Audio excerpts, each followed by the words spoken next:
बच्चों आज अपना टॉपिक है electric field and potential due to different type of charge sphere. ये चार तरह के चार्ज स्पेयर अपन को दिए जाते हैं और इनके रिगार्डिंग इलेक्ट्रिक फील्ड और पोटेंशियल अपन से पूछा जाता है। ये चार स्पेयर कौन कौन से हैं? Hollow conducting sphere, hollow non conducting sphere, solid conducting sphere और सॉलिड नॉन कंडक्टिंग स्पेयर। तो बच्चों इलेक्ट्रिक फील्ड को कौन पैदा करता है या इलेक्ट्रिक फील्ड का सोर्स कौन होता है?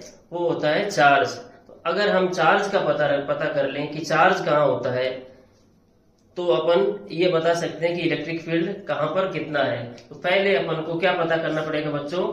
चार्ज कहाँ रहता है। तो बच्चों क्या चार्ज कोई लावारिस है? क्या चार्ज कोई लावारिस है? मतलब चार्ज का कोई वारिस नहीं है? जी ऐसा नहीं है। चार्ज को रहने के लिए मास चाहिए। क्या चाहिए बच्चों? चार्ज को रहने के लिए बोले तो मास चाहिए, मैटर चाहिए, मटेरियल चाहिए। जिस तरीके से आपको रहने के लिए घर चाहिए, मकान चाहिए, जमीन चाहिए, वैसे ही चार्ज को रहने के लिए मास चाहिए, मैटर चाहिए, मटेरियल चाहिए। जिस तरीके से आप हवा में नहीं रह सकते, हवा में नहीं लटक सकते, उसी तरीके से चार्ज भी जो है वो कहीं हवा में नहीं रह सकता। उसको रुकने के लिए भी बच्चों मैटर की जरूरत होती है। तो चार्ज के लिए इंपॉर्टेंट क्या हो गया? Mass distribution. इलेक्ट्रिक फील्ड के लिए हमको पता करना पड़ेगा बच्चों कि चार्ज कहाँ रहता है, और चार्ज के लिए अपन को पता करना पड़ेगा मास डिस्ट्रीब्यूशन कैसा है, या मैटर कहाँ पे प्रेजेंट है। बच्चों अपने पास दो तरह के मेनली स्फीयर होते हैं, एक होलो स्फीयर होता है, एक सॉलिड स्फीयर होता है। होलो स्फीयर में जो मैटर होता है वो सिर्फ आउटर सरफेस पे प्रेजेंट होता है, मटेरियल जो होता है वो सिर्फ आउटर सरफेस पे प्रेजेंट होता है। अंदर क्या होती है बच्चों? अंदर हवा होती है। जो होलो स्फीयर होता है, खोखला गोला जो होता है, उसमें अंदर हवा होती है, खाली होता है। और सॉलिड स्फीयर में जो मैटर है वो पूरे वॉल्यूम में प्रेजेंट रहता है, अब इन दोनों को मैं अगर चार्ज देता हूं तो बच्चों होलो जो भी सरफेस होगी उसमें मैटर सिर्फ सरफेस पे प्रेजेंट है, इसलिए चार्ज भी सिर्फ सरफेस पे रहेगा। इसमें चार्ज के अंदर जाएगा? जी बिल्कुल नहीं जाएगा, क्योंकि चार्ज हवा में नहीं लटक सकता। इसी तरीके से अगर अपन किसी सॉलिड सरफेस को, किसी सॉलिड स्फीयर को चार्ज देते हैं तो वो चार्ज कहाँ जाएगा? वो चार्ज पूरे वॉल्यूम में जा सकता है, क्योंकि सॉलिड में पूरे वॉल्यूम में मास और मैटर प्रेजेंट है, लेकिन होलो में ऐसा नहीं है।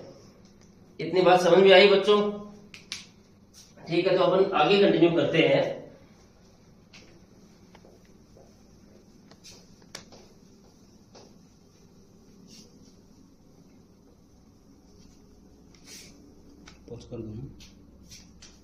Electric field and potential. Electric field and potential at A point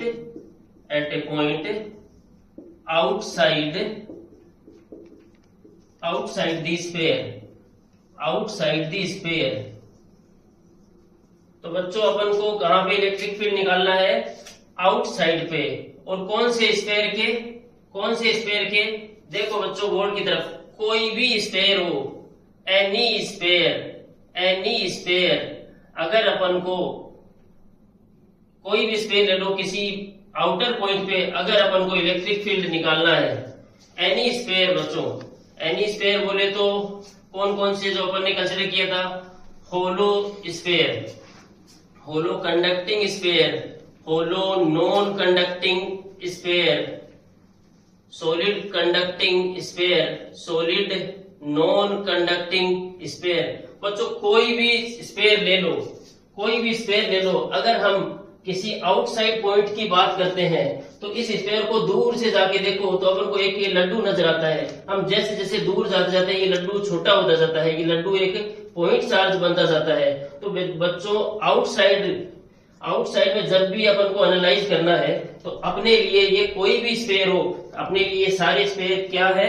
एक लड्डू है, एक पॉइंट चार्ज है।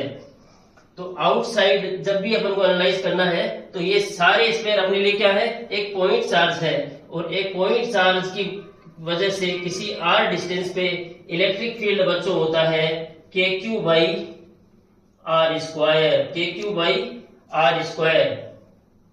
तो बाहर के किसी भी पॉइंट पे अगर अपन को इलेक्ट्रिक फील्ड और पोटेंशियल निकालना है तो हर चार्ज स्फीयर एक पॉइंट चार्ज की तरह बिहेव करता है, हर चार्ज स्फीयर एक पॉइंट चार्ज की तरह बिहेव करता है, और उसकी वजह से इलेक्ट्रिक फील्ड आता है K Q by R square, K Q by R square, where Q is the charge given to this sphere.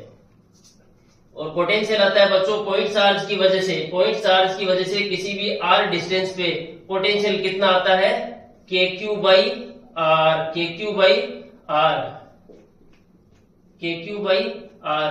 तो बच्चों अपने आउटसाइड का डाउट एकदम क्लियर हो गया कि कोई भी अपन को स्फीयर दो, अपन को उस स्फीयर को पिचका के लड्डू बना देना है, पॉइंट चार्ज बना देना है। जैसे ही वो पॉइंट चार्ज बनता है अपने लिए उस स्फीयर को एनालाइज करना बहुत आसान हो जाता है। किसी भी पॉइंट चार्ज की वजह से आर डिस्टेंस पे इलेक्ट्रिक फील्ड होता है K Q by R square, और पोटेंशियल होता है के क्यू बाई आर। अब अपन बच्चों क्या करते हैं, बाहर से चलते चलते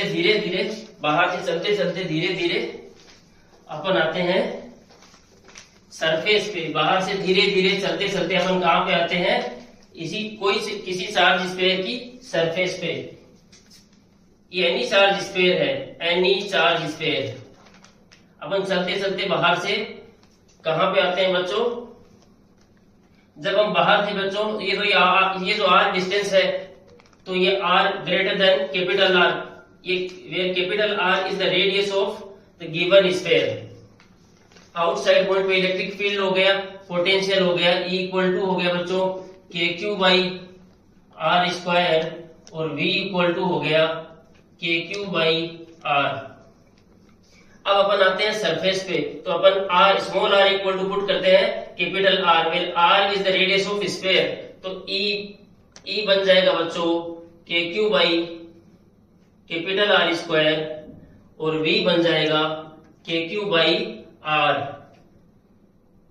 तो बच्चों अपन को समझ में आया कि किसी भी आउटसाइड पॉइंट पर और सरफेस पर अपन कोई भी चार्ज स्फीयर हो उसको दबा के अपन उसको पिचका के अपन एक पॉइंट चार्ज बना देंगे।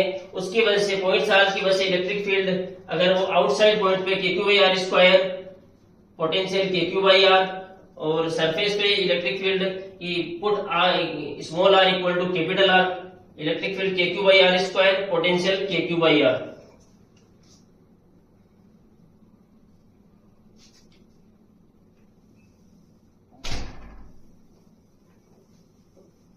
ठीक है बच्चों।